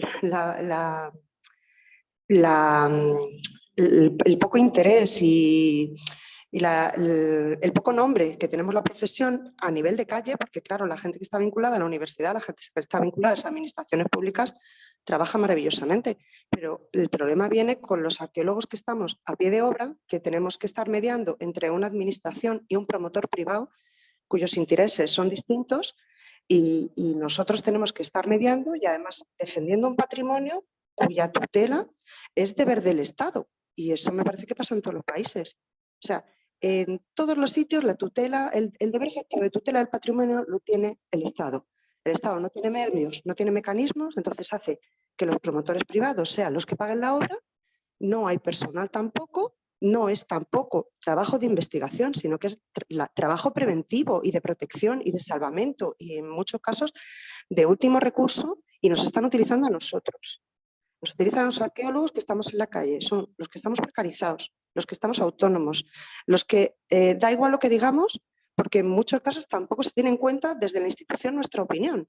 Cuando se tendría que tener nuestra opinión, tendría que ser la primera válida, no la de la institución, el arqueólogo que no ha pisado la calle en 1000 años o la persona que está en un despacho pues tutelando un patrimonio. Al quitarnos del plumazo y querer que seamos nosotros los responsables del patrimonio, pero a través de otros y haciendo lo que otros digan, ahí es cuando aquí se nos cae todo. Se nos cae, como estamos viendo con los compañeros de Francia, y vienen los problemas porque el Estado no es capaz de tutelar a todos los arqueólogos como estamos viendo en el caso de los compañeros mexicanos. Y en el caso de España estamos los mismos. Esta mañana hemos escuchado a Rocío y yo la oía y yo decía, esta chica será de León, pero tiene exactamente los mismos problemas que tenemos en Andalucía y los mismos problemas que tienen en Madrid y los mismos problemas que tenemos en todos lados, que al final los responsables últimos somos nosotros, pero a nosotros no nos dejan decidir y no se nos tiene en consideración. Son otros, que son los que no tienen el trabajo precarizado y que son los que están cobrando bien, los que nos dicen lo que tenemos que hacer. Pero los responsables últimos somos nosotros.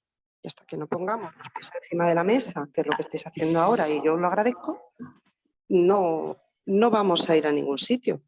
A ver, me pasa un poquillo, ¿verdad? No, disculpa, Estela, no es que te hayas pasado. Es que yo creo que los responsables últimos no somos nosotros, es la administración, que es la competente. Es decir, otra cosa es lo que tú comentas, que a nosotros la administración nos fiscaliza y nos persigue. Vale, hasta ahí sí, es de cierto. Pero el responsable último va a ser siempre la administración, porque para eso tiene las competencias que tiene. Entonces, ahí has comentado algo que no ha salido todavía, pero creo que es abrir un melón a una hora en la que estamos a punto casi ya de cerrar sesión, pero que me gustaría comentarla para que lo tuviéramos todo en mente, y es el hecho del 20% destinado a la conservación. Es un melón que tendríamos que abrir como profesionales, porque al fin y al cabo Francia funciona de una manera, México vemos que el control del Estado es férreo, pero nosotros somos promotores, que es una empresa privada que contacta con un arqueólogo que es bien autónomo, bien empresa, que también es empresa privada, es un contrato entre privados, y después el gobierno, de alguna manera, te pide que ese 20% de un presupuesto, que es un contrato entre privado, se vuelva público.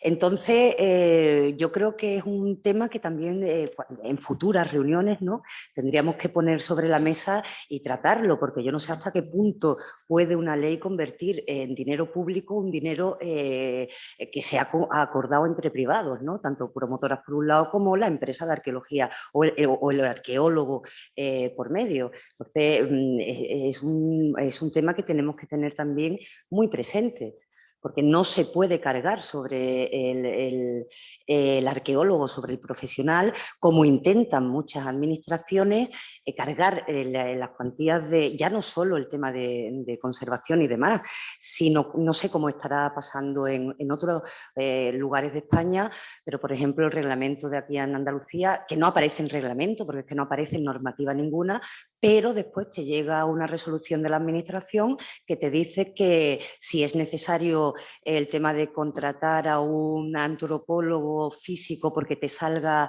algún resto óseo, te lo dice el arqueólogo. Mire usted, no me lo diga a mí, dígaselo al promotor de la obra. Se supone que las resoluciones van a los dos. Van a los dos, y tú y yo, por lo menos en mis presupuestos, suelo poner cualquier otra cosa que pide la administración será un presupuesto aparte, con lo cual es responsabilidad tuya. Claro, si tú no lo pones... y no, claro, eso se pone, se bueno, pone. Si tú lo pones... Espérate, la palabra. El Lourdes tiene la palabra. Sí. Bueno. Vale. Hola, buenas tardes. Hola, Lourdes. Hola. Pues nada, muchísimas gracias a los compañeros que han venido a contarnos sus experiencias. Y bueno, yo he estado, mientras os escuchaba hablar, el otro día vi por Facebook, que no conocía el tema del convenio gallego, vi que se publicaron unas tablas salariales, ¿no?, y nada, les eché una ojeada y bueno, yo creo que después de la exposición de nuestro compañero Francisco y viendo un poco, mientras hablaban, he estado comparando un poco las tablas salariales, cómo han ido evolucionando en Galicia en los últimos años. Y yo hay una cosa que sí veo tremendamente positiva, porque yo cuando lo vi publicado, o sea, veo que hay una gran diferencia entre los honorarios que están previstos para el arqueólogo director y el resto del equipo técnico. El arqueólogo director me parecen que son honorarios muy, muy dignos, pero bueno, luego ya el equipo técnico pues está un poco más, creo que en la línea de lo que se suele cobrar en el resto del Estado, ¿no? ¿Qué es lo que he visto hoy mientras estáis hablando, que estáis aquí un poco trapichando por internet? Que sí que tiene muy positivo el convenio y me gustaría que me contara también un poco Francisco si esto es así. Es una apreciación que me ha parecido así a voz de pronto. Y es el tema de que también ha comentado Virginia, ¿no?, que sin ningún tipo de regulación, de convenio o tal, muchas veces los precios se estancan o incluso van para atrás, ¿no? Lo que veo en la evolución de Galicia, que es muy positivo desde el 2017 hasta ahora, es que gracias a tener este convenio, a lo mejor los honorarios que se barajan no tienen unas expectativas muy altas. A lo mejor hay que seguir trabajando, estoy segura que Francisco estará de acuerdo conmigo, hay que seguir mejorando esto, pero sí que hay una evolución en positivo y esto a mí me parece básico. O sea, el resto del Estado, yo sinceramente estoy estancada en mis presupuestos, en mis precios, en mis honorarios desde la prehistoria, ¿sabes? Sin que no se me ocurra empezar a subir precios por culpa de la inflación y tal, porque empiezas a empiezas a perder presupuestos y clientes, pero de una forma estrepitosa, ¿no? Entonces, pues yo ahí veo uno de los puntos en los que sí que sería efectivamente imprescindible un convenio, porque se va trabajando todos los años, se va negociando colectivamente y podemos ir avanzando como avanza la sociedad, como avanza el IPC y avanzando un poquito más para ir consiguiendo ese trabajo más digno, ¿no? Por decirlo de alguna manera. Y luego, por otro lado, respecto a lo que nos ha contado el compañero de México, ¿no? A pesar de un modelo completamente diferente al nuestro y a pesar de las luces y las sombras que esto tiene, ¿no? Un modelo totalmente controlado por el Estado, sí que hay una figura que a mí me resulta muy, muy interesante, o un método que a mí me resulta muy interesante, que es el tema este de que exista un organismo, institución X, que actúe como de tesorería o de bolsa y que sea el que reciba el dinero de las constructoras y el que luego se lo dé al arqueólogo.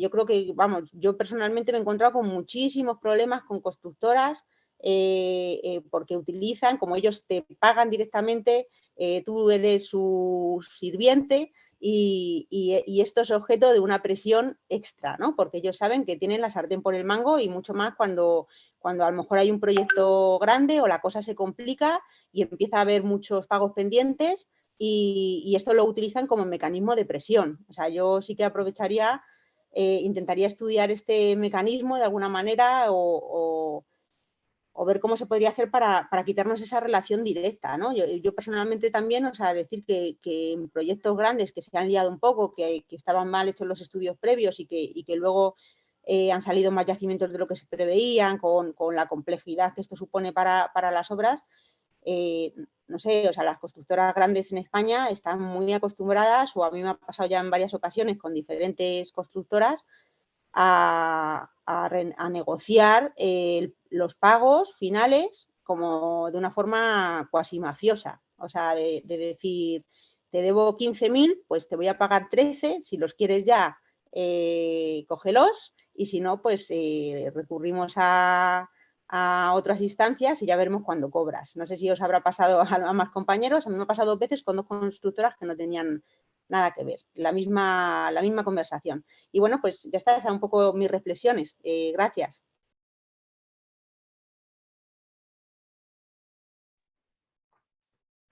Yo quería preguntar a Francisco, perdón, ya que he empezado. Ya, doctrinilla. Ya que al compañero gallego, no sé si tiene la tabla esta salarial que han publicado hace poco. No sé si la podría compartir y comentar un poco. Sí, vamos a ver. La tabla que hemos publicado no es exactamente una tabla salarial, no significa que... o sea, es una tabla de costes, es una tabla que publicamos para ayudar a la administración a mejorar sus costes, bueno, a mejorar la contabilidad, los presupuestos de las licitaciones. Vemos que en muchos casos, por desconocimiento, porque no hay una investigación suficiente, por parte de los técnicos de la administración, pues se calculan muy mal las propias licitaciones. Entonces lo que hemos hecho es coger la base del convenio actualizado al último IPC, sumar los diferentes costes de seguridad y salud y demás, y publicar esa tabla como orientativa para las propias licitaciones, es decir, tanto para contratos menores o grandes licitaciones, para que se tenga en cuenta. Yo en esto lo que veo es lo que se ha dicho esta mañana también, de que la línea de trabajo que también tenemos que seguir desde la PEPA es la generación de este tipo de documentación. Entonces, yo animaría a todos los que nos están escuchando que nos ayudasen a generar toda esa documentación, porque creo que es importante que, por ejemplo, que desde la PEPA generásemos algo que pudiese valer a nivel estatal, este tipo de tablas de ayuda a la administración, documentación para mejorar un poco nuestras condiciones. Y no sé si la solución final sería un convenio colectivo, pero sí algo que empezásemos a que las administraciones públicas supiesen que existimos y cómo existimos. Entonces, bueno, retomamos un poco el tema este de la estructura de la PEPA, de cómo tendríamos que trabajar. Yo ahí dejo este tema y bueno, vuelvo a repetir que el caso gallego me parece súper interesante y mucho más avanzado de lo que hay en toda la península, es increíble, ¿no? Esto de que comentabas de que la gente vive de la arqueología, pues a mí me gusta. Estaba por ahí Juanmi que quería decir algo. Sí, yo soy Juan Miguel.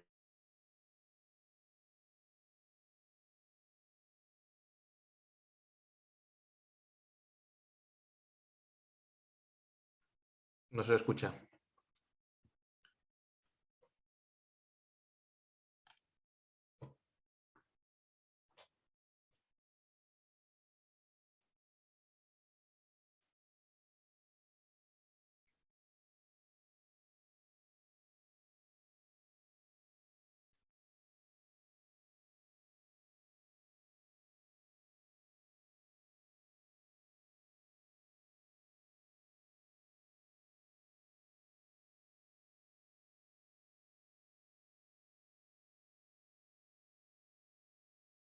Hacer, ¿vale? Con lo cual...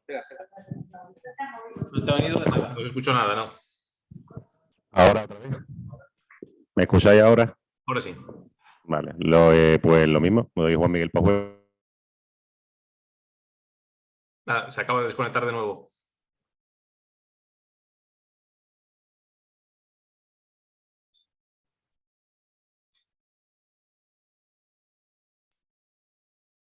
Nada, no escuchamos nada, ¿eh?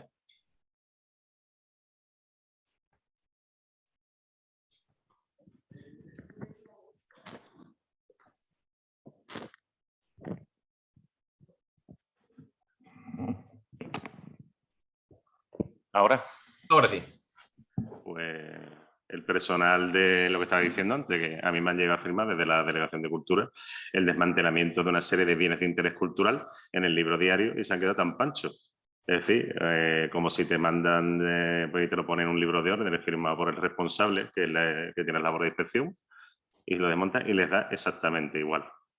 Después, lo que te ponga, que estamos hablando aquí, lo que ponga en una resolución tiene que cumplir con todos los criterios legales. Es decir, porque tú aceptes una resolución no significa que sea válida, sino está escrita en función de la legislación vigente.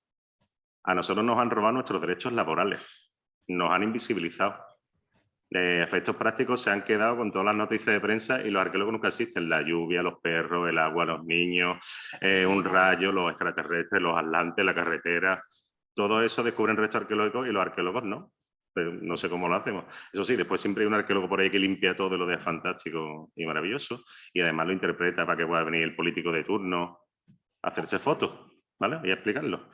El hecho de que se nos exijan cosas que no vienen a la ley siguen siendo una cosa que es ilegal y no tenemos por qué aceptarla. A mí no me puede decir usted, pues usted va a contratar, yo qué sé, va a venir Inastro, me lo tiene usted que sacar de la tumba, revivirlo y llevarle una excavación para ponerlo allí para que diga que está la luna. No, señores.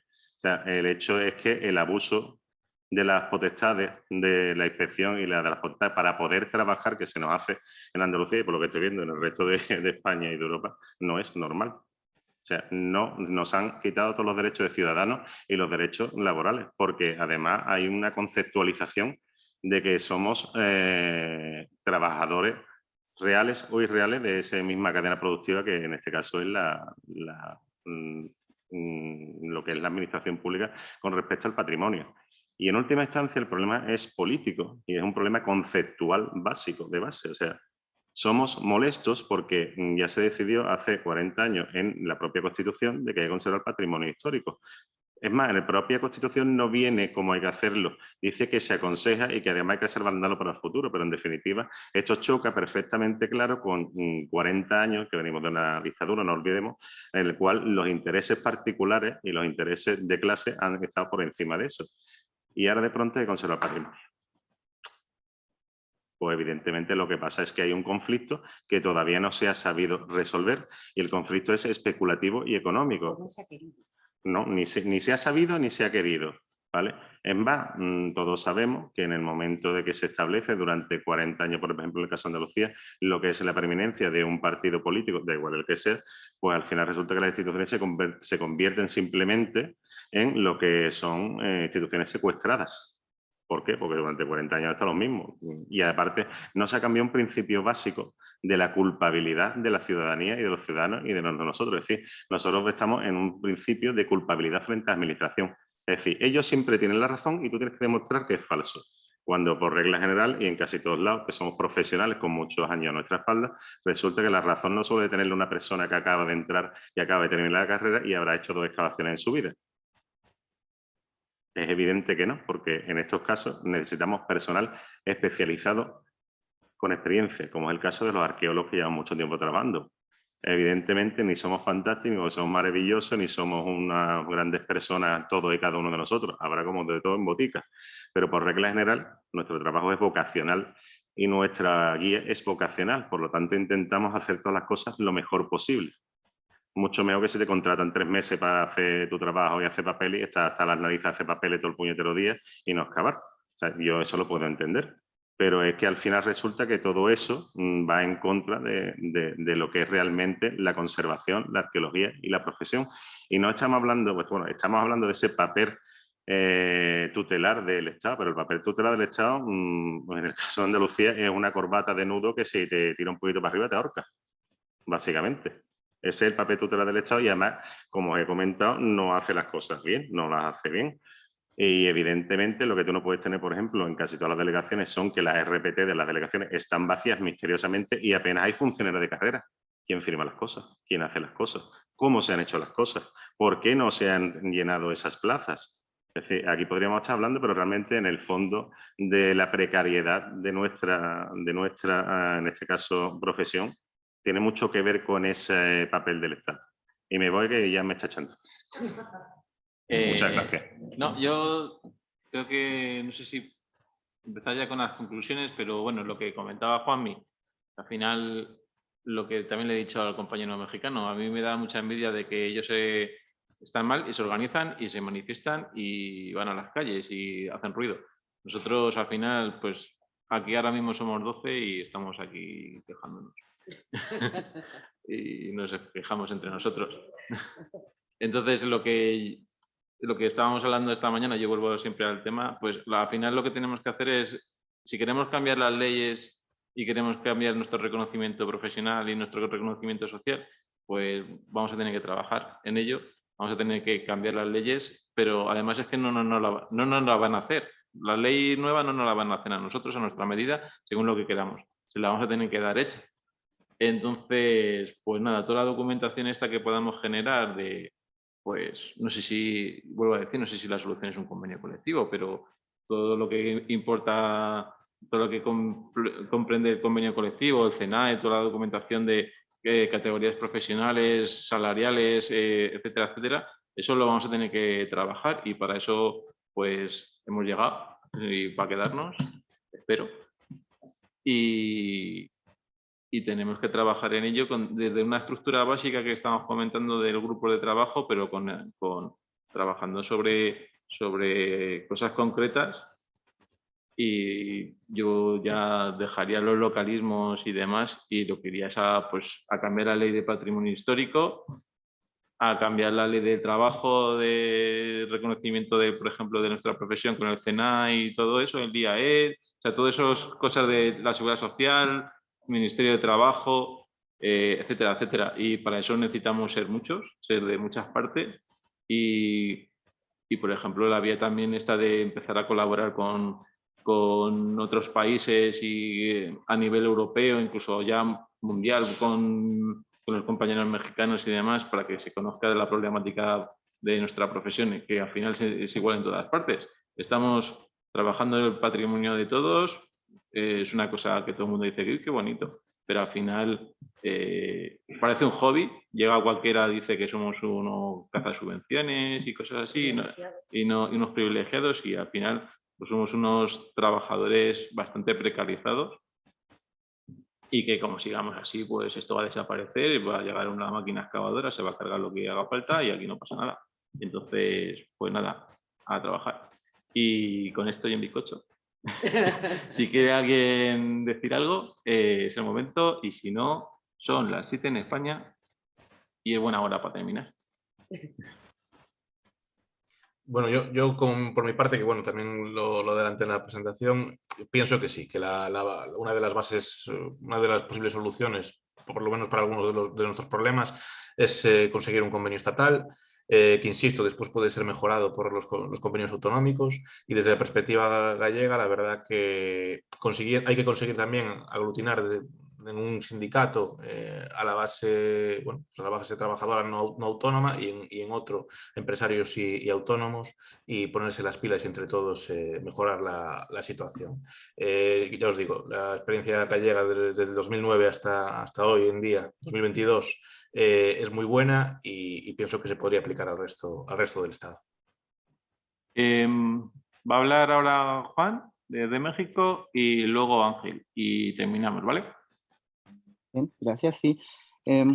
Yo siempre digo que me gustan estas reuniones, ¿no?, con colegas de otros países, sobre todo de España, Francia, estos países donde es otro esquema, ¿no?, de cómo es el trabajo arqueológico, porque es como ver el futuro, les digo yo, ¿no? Es como ver lo que se viene en México, porque precisamente la tendencia, en últimas fechas decía yo que esta coyuntura era interesante porque precisamente en estos días se está peleando acá por evitar que la administración del INAH obligue a los arqueólogos a hacer este tipo de procedimientos a medio camino entre una licitación y una adjudicación directa y una visión de empresa en la arqueología, ¿no? Ahora se le pide a los arqueólogos que presenten una licitación, pero sin ser realmente una empresa, sino como un particular, y hacer la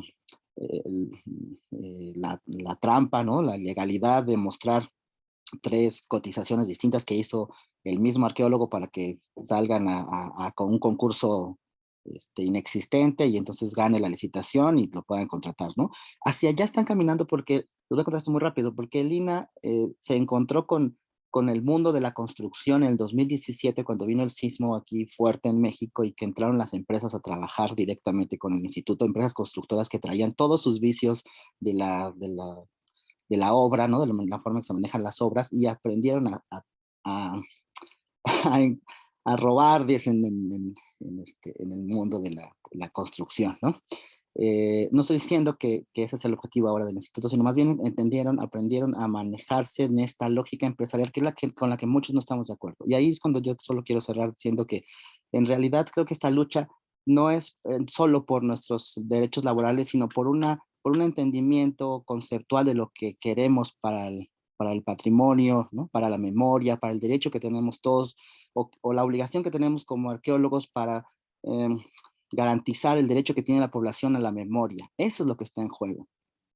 Porque en una lógica mercantil, ¿no?, empresarial, neoliberal, estas cosas están en riesgo y tenemos una obligación, ¿no?, de camino en que luchamos por nuestros derechos laborales, en garantizar este principio, ¿no?, que al menos en México estaba muy claro y que fue transformándose a lo largo del tiempo, y que es lo que también muchos estamos tratando de evitar, ¿no? Llegar a este escenario en el que tengamos que ver cómo construimos mecanismos desde la lógica empresarial para tener una mejor calidad de vida laboral, cuando a lo mejor más bien lo que tendríamos, y hablo del caso mexicano, luchar porque este camino no lo empecemos a recorrer, ¿no? Y un poco evitar que estemos en este escenario tan problemático que veo en cada una de las veces que platicamos con ustedes, ¿no? Entonces, bueno, pues creo que es un asunto de conceptos, es un asunto de entender nuestra labor como una responsabilidad antropológica,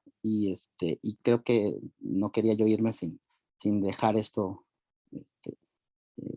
dicho, ¿no? Y pues nada, muchas gracias. Pues muchas gracias, Juan, por haber participado y por todas tus reflexiones, que son muy acertadas. Voy a pasar la palabra a Ángela Storchi, que va a hacer un pequeño resumen y terminamos. Ángel, adelante. Muy buenas tardes a todos. Juan, Francisco, el compañero, colega francés, que creo que ya no está, muchas gracias por vuestras intervenciones. Han venido a, como se suele decir, a arrojar luz, sobre todo compañerismo, y a saber que está claro lo que ha destilado toda la jornada, que es la forma de trabajar en red, es sí o sí, ¿no? No hay otra forma de colaborar conjuntamente, de centrarnos en lo que nos une, no en lo que nos separa, que son muchas cosas, pero centrarnos en lo que nos une, por poco que sea, tanto a nivel nacional, español, como generando redes europeas y con Latinoamérica, por supuesto que sí. Yo creo que esa ha sido una línea de trabajo desde el inicio y seguirá siendo, porque si no puede ser de otra forma.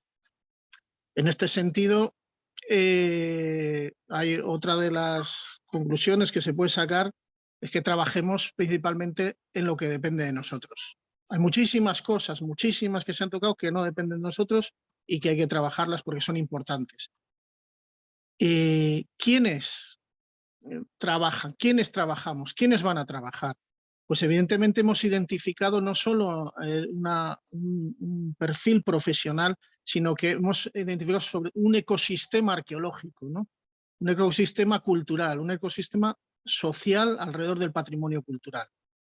Hay muchísimos protagonistas, muchísimos actores principales secundarios, y fuera de las instituciones, que sí o sí tienen esas competencias, está claro que los profesionales no estamos solos, que tenemos que contar con ciudadanía, y ahí lo enlazaría con los para qué, ¿no?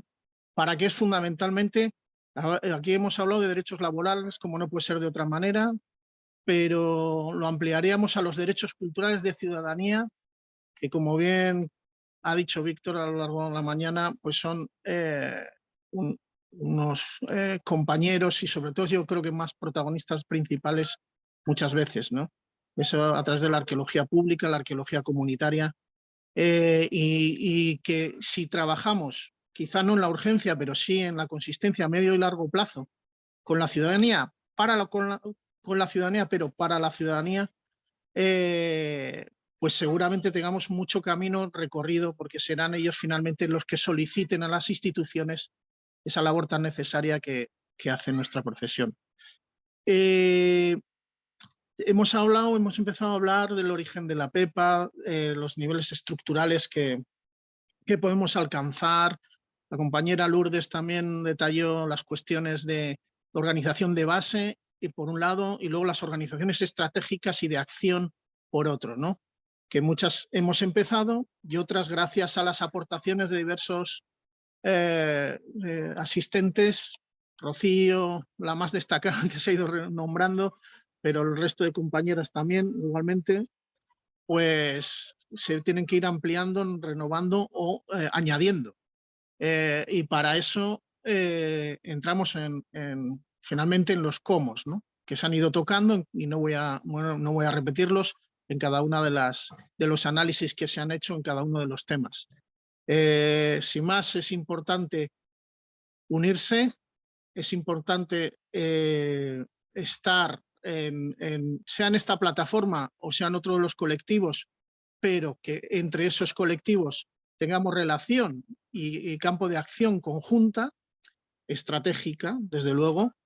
Y yo solo volver a animaros a toda la gente que nos está escuchando a sumaros a esta plataforma, porque es en la que estamos construyendo con este sentido, con estos quiénes, estos cómo, estos para qué, y simplemente agradecer el trabajazo de todos esos compañeros, compañeras que habéis estado detrás de todo el montaje de la jornada, que fundamentalmente el núcleo duro estáis ahora en Cádiz, y sin vosotros esto no hubiera sido posible, y bueno, agradeceros ese esfuerzo, y esperamos que se sumen más compañeras para ampliar y que cojan el relevo y podamos seguir sumando, que es lo que se trata, con mucho sentido de comunal, con mucho sentido de interés general para el colectivo fundamentalmente, y nos dejemos del individualismos y de los que hay de lo mío.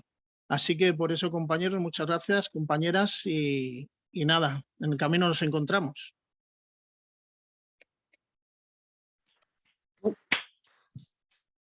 Pues muchas gracias de verdad a todos los que habéis estado presentes. Todas las aportaciones, como bien ha dicho nuestro compañero Ángel, son importantes. Todo sirve para sumar, y es necesario que nos sumemos cada vez más. Como siempre decimos, la unión hace la fuerza y los arqueólogos y las arqueólogas somos legión. Dicho esto, yo creo que podemos dar por cerrada la sesión. Gracias a todos los compañeros que desde otros países habéis estado con nosotros y nos vemos pronto. Adiós. Adiós, abrazos. Abrazos. Abrazos. Muchas gracias. Muchas gracias. Hasta luego. Hasta luego. Hasta luego.